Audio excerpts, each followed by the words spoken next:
Assalamualaikum warahmatullahi wabarakatuh. Sahabat ngaji Sulaiman Age dimanapun berada, semoga selalu dalam lindungan Allah subhanahu wa ta'ala. Amin, amin ya rabbal alamin.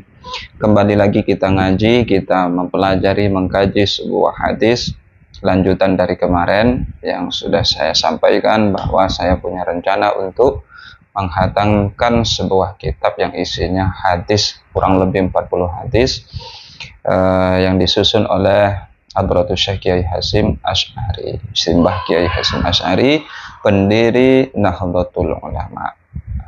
Hadis yang kedua sekarang. Kalau kemarin membahas masalah agama itu apa, maka sekarang kita akan membahas seputar larangan Rasulullah Sallallahu Alaihi Wasallam kepada kita agar tidak usah bersedih, agar tidak usah nangis, tidak usah prihatin ketika apa? Ketika agama ini memang dipegang oleh ahlinya. Jadi berawal dari percakapan Abu Ayyub Al-Ansari kepada siapa? Kepada Marwan bin Hikam. Marwan bin Hikam ini adalah seorang waliul amri di Madinatul Munawwarah.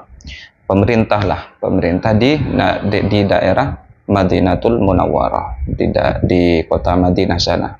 Satu waktu Marwan bin Hikam ini berkunjung ke makam baginda Nabi Muhammad Sallallahu Alaihi Wasallam. Di sana dia mendapati seorang laki-laki yang menunduk penuh penghormatan di hadapan makbarah baginda Nabi.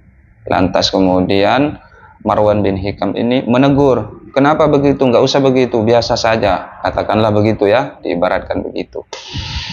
Lantas Abu Ayyub Al-Ansari ini menjawab, saya ini kesini menghadap makbarah atau makam baginda Nabi Muhammad Sallallahu Alaihi Wasallam. Saya datang ke sini bukan datang pada sebuah batu yang mungkin kalau diperjelas tidak perlu ada penghormatan apapun. Saya ini datang ke baginda Nabi, bukan datang ke sebuah batu yang tidak perlu ada penghormatan. Kurang lebih begitu. Lantas jawaban lanjutan dari Abu Ayyub Al-Ansari, saya mendengar Rasulullah pernah mengatakan seperti ini, kamu tidak perlu bersedih, kamu tidak perlu nangis, la tabku ala din idza wallaitumuhu ahlahu. Kamu tidak perlu menangis atas agama, atas kekacauan agama, atas urusan agama ketika kamu sudah memasrahkan urusan tersebut pada ahlinya. Ya ahlinya di bidang agama. Walakin abku alaihi idza wallaitumuhu ghaira ahlihi. Akan tetapi kamu harus menangis ketika kamu memasrahkan urusan agama bukan pada ahlinya. Di situ seakan-akan menyindir, seakan-akan artinya kamu itu orang bodoh. Kamu itu orang bodoh, Marwan bin Hikam, kamu itu orang bodoh. Seakan-akan mau mengatakan begitu. Melalui apa? Melalui sabda baginda Nabi Muhammad Sallallahu Alaihi Wasallam itu tadi. Artinya kalau urusan agama ini dipasrahkan kepada orang yang bukan ahlinya, kacau. Dan itu harus kita prihatin.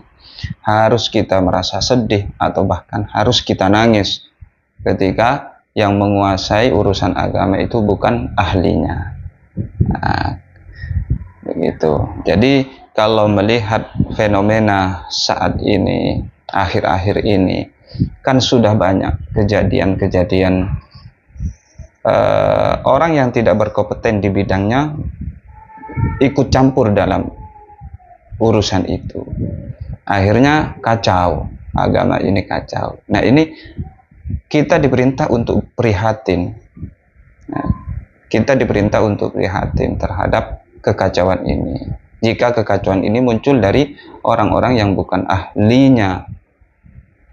Begitu. Jadi sudah banyak ya para ustadz anyaran itu, ustadz yang mungkin hanya bisa ngaji Al-Quran, kemudian sudah dipanggil ustadz, kemudian menghafalkan beberapa materi, kemudian menyampaikan di media atau di podium-podium, namun isinya banyak yang melenceng. Nah ini sudah terjadi banyak sekali, sehingga bagi teman-teman sahabat siapapun kalian yang punya potensi dalam menyampaikan urusan agama, maka mari kita sampaikan, mari kita ikut andil supaya tidak jatuh pada orang yang bukan ahlinya.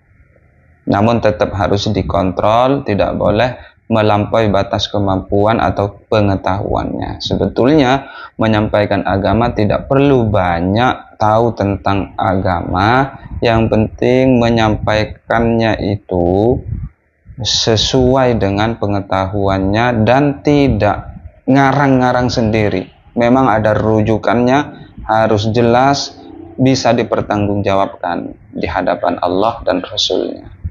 Insya Allah semoga bermanfaat. Wallahu a'lam bishawab. Wassalamualaikum warahmatullahi wabarakatuh.